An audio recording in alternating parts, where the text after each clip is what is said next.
High all guys, ভিডিওটা পর্যাপ্ত পরিমাণে শেয়ার করবেন।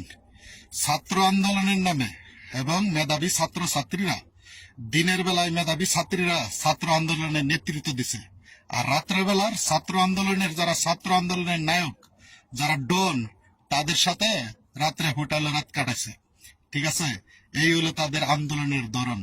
পটুয়াখালীতে এক মেয়ে আছে ছাত্র আন্দোলনের নেতৃত্ব দেওয়ার জন্য, দিনের বেলা নেতৃত্ব দেয়, আর রাত্রের বেলা ছাত্র আন্দোলনকারীর প্রধানদের সাথে রাত্রে হোটেলে ঘুমা।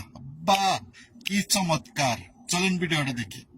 আর এদের মতো কিছু নষ্টা কিছু মেয়ে, মা বোন তো কিছু বলতে হয় না, এদের মতো কিছু নষ্টা মেয়ের জন্য আজকে এই যে এইরকম বোন যারা বিদ্রোহী আছে, এরকম বোনগুলো সম্মাননীয় হচ্ছে। ঠিক আছে, এরা হচ্ছে এরকম। যখন আন্দোলন হয় তখন আমি আমার বাবাকে বলে আসছি যে আমিও যাই। আমার একটা বান্ধবী ছিল, এই যে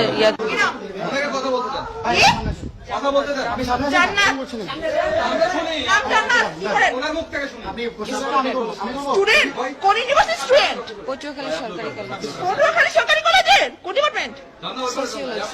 সোশিওলজি। আপনি শোনেন, আপনি স্টুডেন্ট, একটু সামনে আসেন, এখানে আসেন প্লিজ। আপনার নাম? জান্নাত। আপনি এখানে কেন?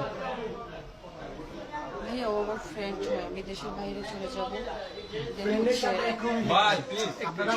আপনার ফ্রেন্ড হয়, ফ্রেন্ড সত্য আপনি এখানে থাকছেন। ঠিক আছে, আপনারা যে এখানে অবৈধভাবে থাকছেন, আপনার কি ম্যারিড?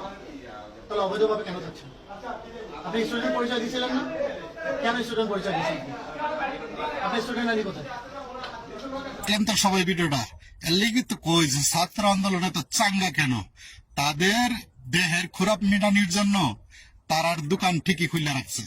দিনের বেলা আন্দোলন করো, আর রাত্রের বেলা হইলে যে সমস্ত ছাত্রী, মেধাবী ছাত্রীদেরকে তোমাদের পছন্দ, তাদেরকে নিয়ে তোমরা হোটেলে চলে গেছো। বাস, তাদেরকে নিয়ে তোমরা হোস্টেলে রাত কাটাইছো, ফুর্তি করছো, রোমান্স করছো।